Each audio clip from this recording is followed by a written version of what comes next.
Now, let us start with the first question. Now, give the scientific term for the following. Now, the first one is release of ovum from the ovary. What is it called? It is called ovulation.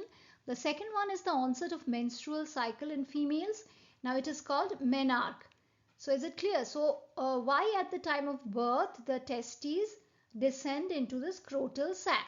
So, what is the reason of this? The testes actually develop in the abdominal cavity near the kidneys, but they migrate to the scrotum shortly before the or after at the time of birth, because the sperm development occurs optimally at temperatures which is a few degrees below the body temperature. So if the testes are within the body, the sperm development will not happen. So the testes should be present in a sac which should be outside the body. So for that, the testes descend outside the body, which is just below the normal body temperature of 37 degrees centigrade. So this is the reason why at the time of birth the testes descend into the scrotal sac.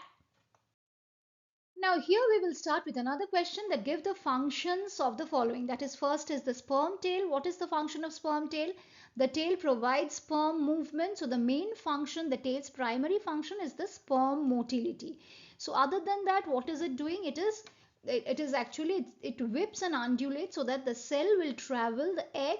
So towards the egg, the traveling towards the egg is also due to the whipping of the tail. Now, following the gamete deposition within the female generative tract and the activation of tail. So this is also one main function of the sperm tail. So let us move on to the next function, that is acrosome. So the acrosome, actually what is it? It is present at the anterior end of the elongated nucleus. So this we all have done when we have studied about the structure of the male reproductive system. Please go to that lesson also where I have taught you the male reproductive structure. Now here I am giving the details of the function of acrosome, that is, it is derived from the Golgi apparatus. The acrosome contains the proteolytic enzymes such as hyaluronidase and acrosin. These help the sperm to penetrate the zona pellucida layer of the ovum. So the hyaluronidase enzyme and acrosin are the proteolytic enzymes which are present, we have told now, and these are helping the sperm what to do? The penetrate the zona pellucida layer of the ovum and thus entering the cytoplasm of the ovum so that the nucleus of the sperm and the ovum can fuse, and here the fusion happens. So fusion is happening and the zygote is formed. After this penetration of the sperm into the ovum is happening, and both the nucleus of the sperm and the ovum, they fuse. So fusion is happening and the zygote formation is happening here only.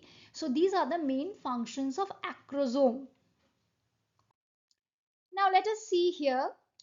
Rewrite the following terms in the correct order.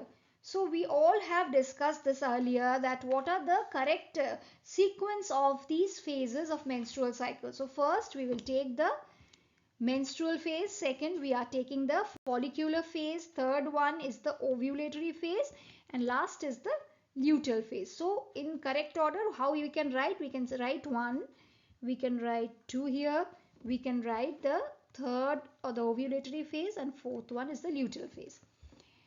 Okay, is it clear? Now next one, differentiate on the basis of the nature of secretion between the prostate and the Cowper's gland. So both are the glands of male reproductive system. Till now we are thorough with all the glands of male reproductive system. So how is it, what are the differences? Nature of secretion, the prostate gland, it surrounds the proximal part of the urethra, and the prostatic secretion, it activates the sperm and provides nutrition. Okay, and the Cowper's gland, what is it doing? It is present on the base of the penis and it is secreting mucus like substance which lubricates the frictionless movement of the penis.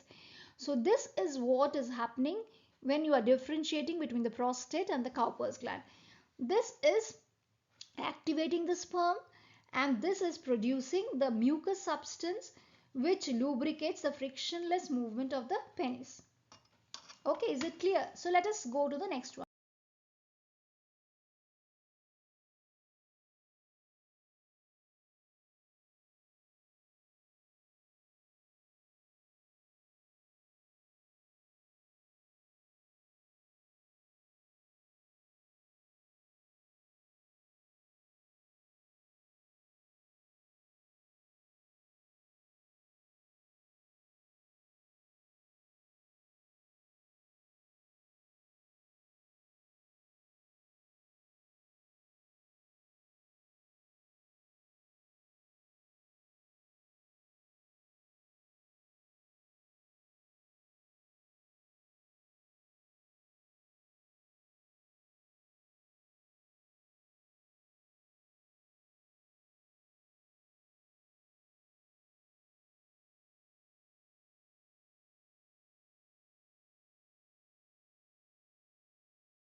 Now here, this question is the study the diagram and answer the questions that follow. So name the system.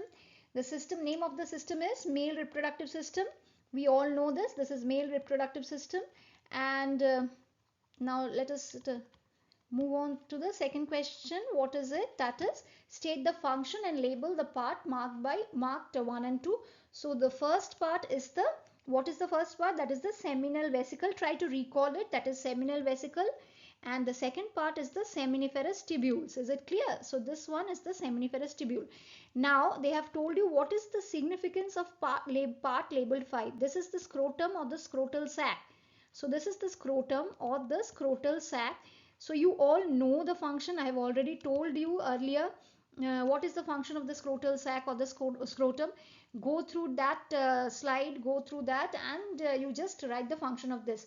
And you all know the function of this seminal vesicle and the seminiferous tubule.